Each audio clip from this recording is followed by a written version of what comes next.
Hey, I'm Chloe. And I'm Noah. This week we're back and we're going to be showing you how to do an oil change on a 12 valve Cummins.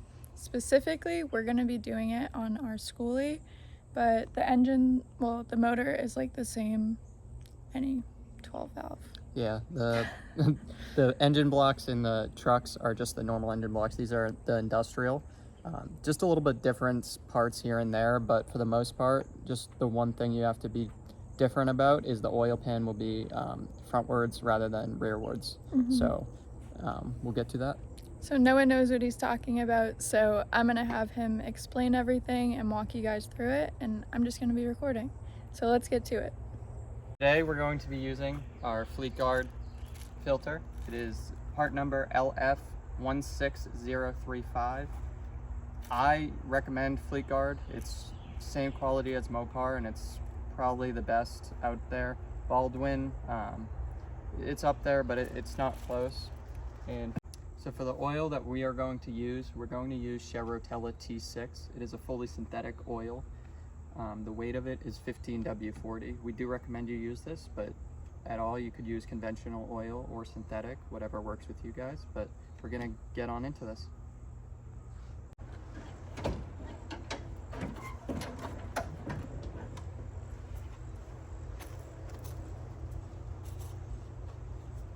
The first step, what we're gonna do is we're going to take off the oil fill cap and pull out the dipstick. I just pop open the dipstick just to let all the air push that oil down when we go to drain it from the bottom.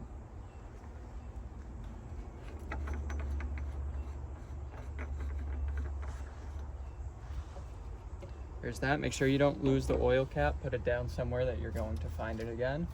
I like to just pop this open just to let some air flow down there. And then I'm gonna go down there and get the oil pan all situated and ready to go. So on our Skoolie, it is technically an industrial block, so the oil pan will be reversed versus in the pickups. For these, it's going to be 17 millimeter fits the tightest on this. So we're going to be using a 17 millimeter to release the drain bolt, but on the pickup trucks in the conventional oil pan that's reversed, that is going to be a 3/8 ratchet. So let's take out this plug, crack open the oil.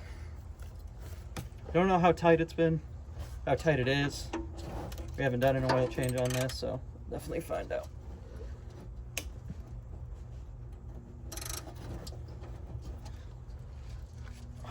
Oh.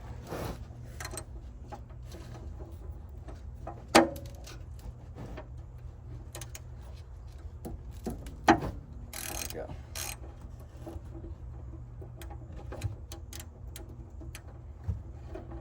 Oh, that sucks. It's not coming off.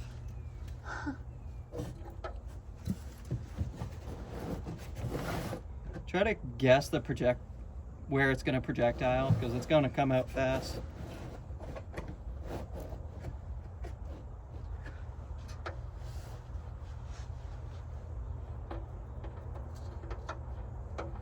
See if we can get the drain bolt out without getting oil on us.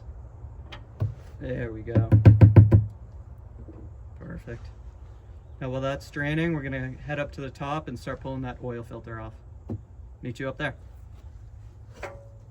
So another thing to mention, when you pull the oil drain bolt out, you want to check it for any metal. It is magnetic, so it'll catch all that metal debris. You can kind of see if your engine is wearing down or what's going on. Put that right there so we don't lose it.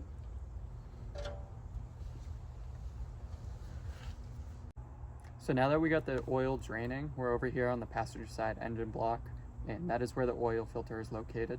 So we're going to be able to pull that off. You might need a filter wrench depending on how tight the previous owner tightened it. We already checked this and it is hand loose, so I'm just gonna twist it. So most oil filters should be hand tight, but some people like to use a wrench to tighten them. So we're gonna give it our best shot with our hand. Just see if we can pull that off. There we go.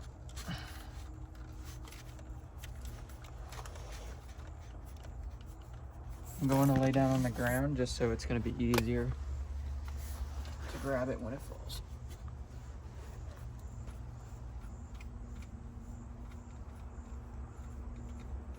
you'll feel it start to wobble. That's when you know it's getting close, so just make sure you hold it up just like that. And drop it down. We got our oil pan right here, so I'm honestly just gonna put it right down there. Perfect.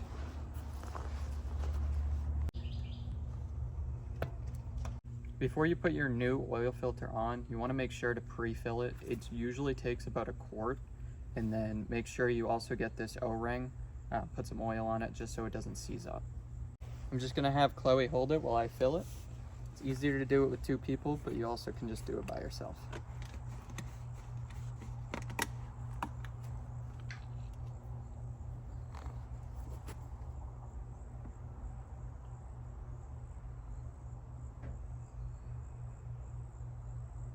You want to fill it up and then let it soak into those filter fabric inside. Yeah. And then we'll go fill it up a little bit more. That's a close one.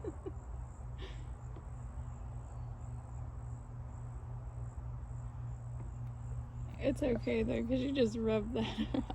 Yep. So we'll do a little bit more. It's about halfway full right now and it's staying there, so we'll do 3/4 and then we'll put it in. Yeah. That's good if you want to lube that O-ring real quick.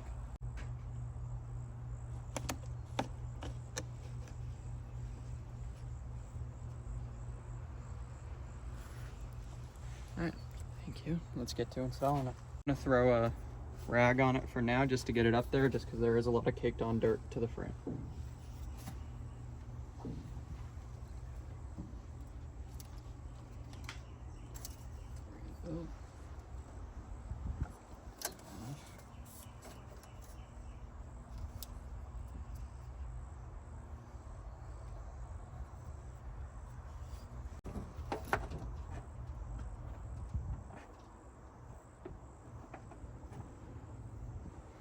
Once you feel it catch, it should just slide right up. I like to do these hand tight so we can get them off by hand. So I'm just gonna give it a couple turns.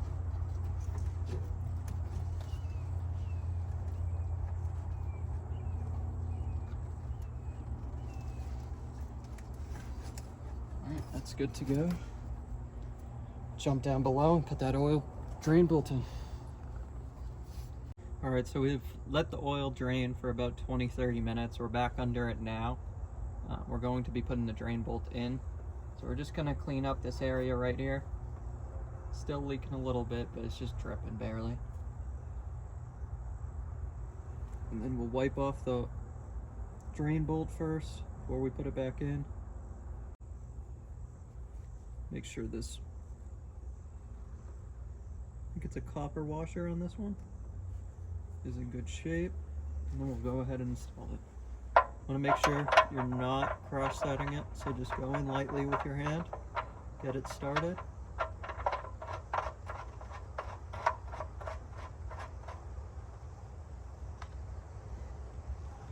And you want to make sure that you don't do it too tight, but you also want to snug it up, so about half of a rotation past tight. So it's tight right there. We're going to do half a rotation. Well, quarter is good enough. We'll dry this off so we know if it's leaking. Sometimes those washers in the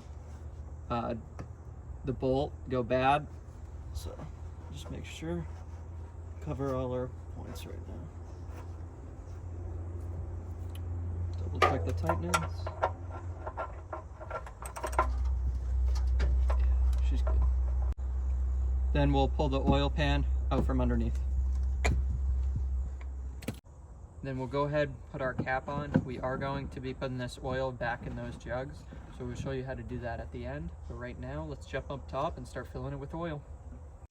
All right, so we're over at the fill spot.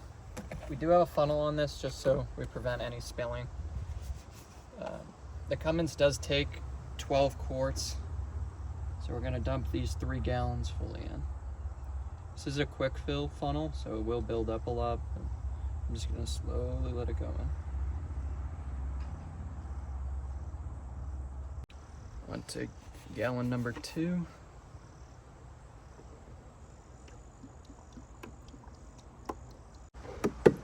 Make sure you do clean your funnel out at the beginning too. We just wiped it out. This one was pretty clean. Hasn't been used in a while, so. Thank you. Yeah, grab the cap. Thank you.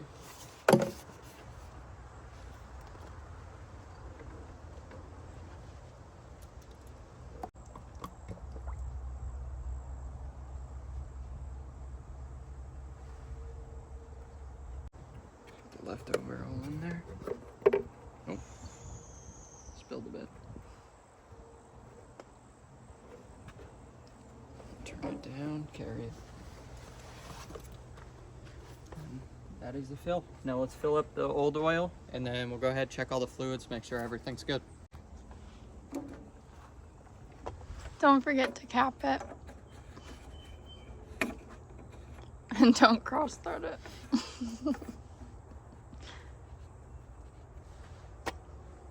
Be putting the waste oil back in these jugs right here. It is a lot easier with 2 people. I do recommend it, or else you will be spilling a lot.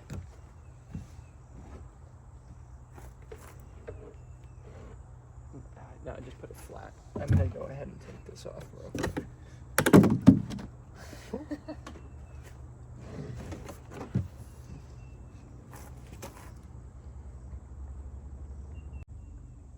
Keep going.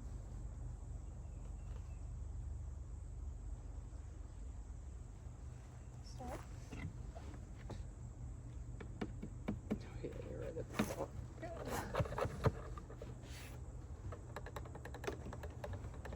Just tap on that.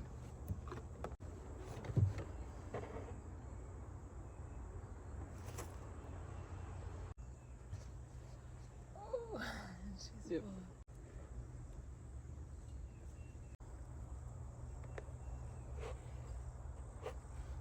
I can take that and put this over. There we go. We got 3 gallons of waste oil and a little bit more. So it was a little overfilled because there was nothing in here, but that's okay. One semi-clean way to do it. Yep. And now you want to let the engine run for about 15 minutes after and check all the fluids. We're going to go ahead and check it cold right now, and then we'll do that off camera and do all that later. So most of you guys will know what to do when you pull the oil dipstick out after an oil change. You just want to wipe it, make sure you get the most accurate reading, because there still will be old oil.